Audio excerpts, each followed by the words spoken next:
La sexualité dans le mariage. Un acte sacré, intime et responsable. La sexualité dans le mariage n'est pas un sujet honteux. Ce n'est pas un sujet tabou, c'est un don, une alliance, une connexion profonde entre deux êtres. Dans le mariage, la sexualité ne doit pas être vécue comme une obligation froide, mais comme une rencontre d'âme, de corps et d'émotions. Aujourd'hui, nous allons parler avec maturité, respect et profondeur. Un savoir que son corps appartient à son conjoint. Dans le mariage, il n'y a plus toi et moi, il y a nous. La Bible dit dans 1 Corinthiens 7,4 que le corps de l'épouse appartient à son mari et que celui du mari appartient à son épouse. Cela signifie, on ne manipule pas le corps de l'autre. On ne prive pas l'autre par punition. On ne refuse pas par orgueil ou vengeance. Attention, cela ne veut pas dire forcer ou imposer. Cela signifie que chacun doit comprendre que l'intimité est un besoin légitime dans le mariage. Refuser constamment sans raison crée frustration, distance émotionnelle, tentation extérieure. Le mariage est un espace de don réciproque, pas de privation stratégique. 2. Connaître l'anatomie et le fonctionnement de son partenaire. Beaucoup de couples souffrent parce qu'ils ne se connaissent pas. Comment la femme réagit? La femme est généralement émotionnelle avant d'être physique, connectée mentalement avant d'être corporelle. Son désir commence souvent par la parole, par la sécurité émotionnelle, par l'attention dans la journée. Elle fonctionne par progression. 1. Préparation émotionnelle. 2.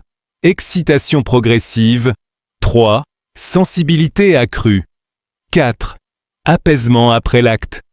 Si l'homme est brusque ou pressé, elle peut. Comment l'homme réagit? L'homme est souvent visuel, rapide dans l'excitation, direct dans le désir. Son fonctionnement est souvent 1. Stimulation visuelle ou tactile 2. Excitation rapide 3. Décharge physique 4. Phase de récupération. C'est pourquoi la compréhension mutuelle est essentielle. L'homme doit apprendre la patience. La femme doit comprendre la nature plus immédiate de l'homme. 3. La communication sincère pendant l'acte. Le silence crée les frustrations. Dans le mariage, il faut pouvoir dire « J'aime quand tu fais ceci »,« Ralentis »,« Continue »,« Parle-moi ». La communication pendant l'intimité n'est pas vulgaire. Elle est éducative et constructive.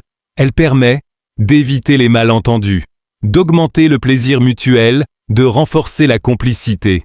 Un couple qui communique grandit. 4. Cessez de penser seulement à soi. Le plus grand problème dans la sexualité conjugale, c'est l'égoïsme. Si chacun cherche uniquement son plaisir, l'un sera satisfait, l'autre sera frustré. Mais si chacun cherche à satisfaire l'autre, les deux seront comblés. L'objectif n'est pas « est-ce que moi j'ai pris du plaisir ?» mais « est-ce que mon conjoint s'est senti aimé, désiré, valorisé ?» La sexualité est un acte de service amoureux. 5. Créez des scènes adaptées à votre personnalité. La routine tue le désir. Il faut créer une ambiance, une atmosphère, un contexte, selon votre personnalité. Danse sensuelle et douce, massage relaxant, paroles valorisantes, caresses lentes et respectueuses. Activité physique à deux pour stimuler l'énergie. Les mots ont un pouvoir énorme. Dire « Tu es magnifique, je te désire. Tu es importante pour moi ». Ces paroles nourrissent le cœur et le corps. 6. Parlez après l'acte. Après l'intimité, ne vous tournez pas chacun de votre côté. Parlez. Demandez. Ça va? As-tu aimé? Qu'est-ce que nous pouvons améliorer?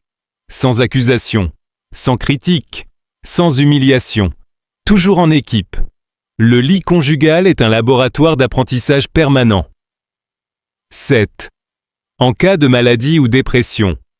La sexualité est globale, psychologique, émotionnelle, corporelle, hormonale, spirituelle. Si votre conjoint traverse une dépression, un stress intense, une maladie, un déséquilibre hormonal, ne l'accusez pas, accompagnez-le. Allez consulter ensemble un médecin, un thérapeute conjugal, un spécialiste. La santé mentale influence directement la libido. Soutenir son conjoint dans la maladie est une preuve d'amour véritable. La sexualité dans le mariage n'est pas seulement un acte physique, c'est une alliance, une communication, un langage d'amour, un ciment du couple. Un couple qui entretient son intimité protège son mariage. N'ayez pas honte d'en parler, n'ayez pas peur d'apprendre, n'ayez pas peur d'évoluer ensemble, parce que l'intimité saine renforce l'unité.